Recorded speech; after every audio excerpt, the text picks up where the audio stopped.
Hello and welcome to my video Cryptid Spotlight Part 9 Spring Hill Jack.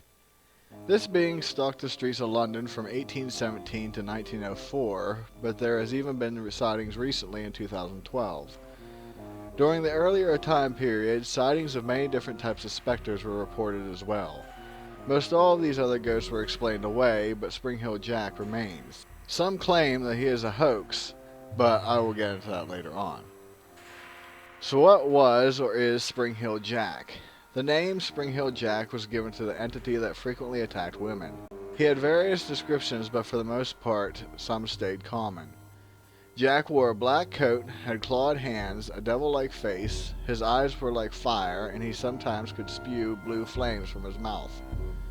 One unique feature, and one that garnered him his name, was the fact that he reportedly could jump over 9-foot tall walls. Many people reported that this entity actually wore a tight-fitting mask with horns, almost like the Marvel superhero Daredevil. It should also be noted that Jack was thought to take on two other forms outside of his devil appearance, one being a ghost, while the other of that of a bear. The first report of a man being able to leap over fences began in 1817, but it wasn't until October 11, 1837, when a girl by the name of Polly Adams was attacked by the same man. In the same month, Mary Stevens had the misfortune of meeting this man as well.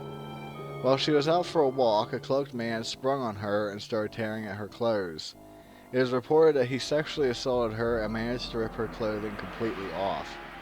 The only thing that saved the girl was that Mary screamed with terror, and it caused the attacker to flee.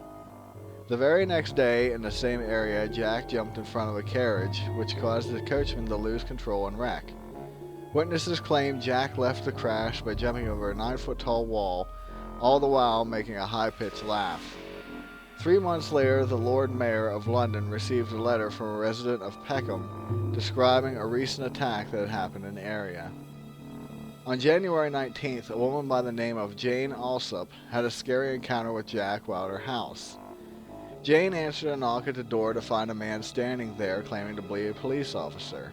He requested her to bring him a light, as he claimed they had caught Spring Hill Jack. When she returned with a candle, she noticed the man had a black cloak on, to which he quickly threw it off.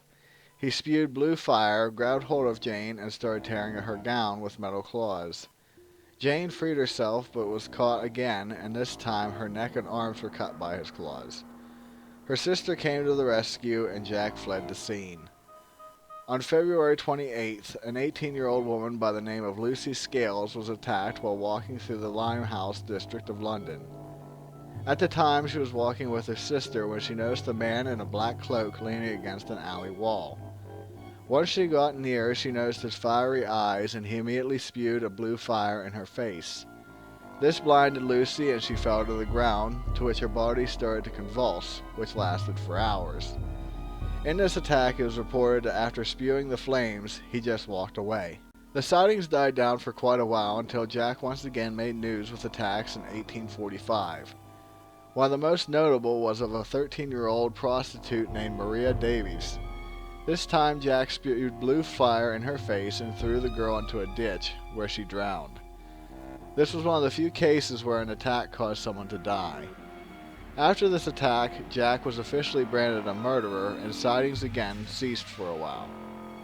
In the 1870s, newspapers began printing reports of new attacks, but this time gave Jack the name the Peckham Ghost and Park Ghost. In 1877, a man matching Jack's description approached the sentry at a military base and slapped a soldier in the face. Another guard fired a shot at Jack, but he leapt away in what was reported as incredible bounds. In that same year, a mob chased down a man and had him cornered in an alleyway. Several people shot at him, but it didn't faze Jack, and he utilized his leaping ability to escape the mob. During 1938 to 1945, a man resembling Jack and belching blue flames was reported in the U.S. In one such event, people saw a man in Dallas, Texas leap across the football field in just a few steps. The last sighting was on February in 2012 when a man in a taxi in London reported seeing a man run across the road and leap over a very tall wall. As I stated earlier, many believe Jack was a hoax, so here's why I will get into that.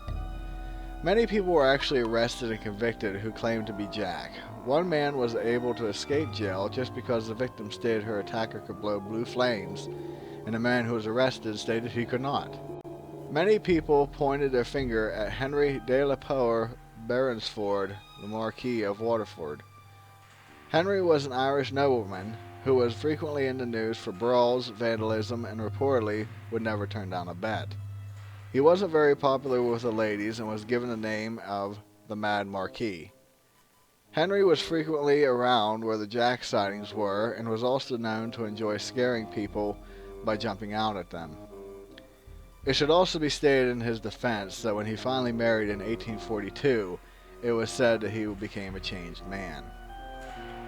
On the other side, some people view sightings of Jack as mass hysteria on top of copycats trying to get media attention. On a personal note, I noticed a lot of reports stating Jack spewed blue flames that disoriented people, and he frequently carried a lamp or asked for a light. While people being able to blow fire isn't anything new, it made me look into something that would cause this effect. I found that rum and vodka can do it, but interestingly, another mixture utilizing copper chloride and allowing it to dry will light up in a blue flame. There are many possibilities to this cryptid, but I'll leave it up to you if you think it is a real creature or just a woman-crazed man. Before I end this, I wanted to say that in my previous video about the Headless Horseman, I mentioned that I wasn't able to recall who gave me the idea. Well, thankfully, they commented on my video, and I know now that I need to give credit for that last video to the Laughing Jack. So thank you, and keep the ideas coming. With that, be safe, and I'll see you in the next one. Later.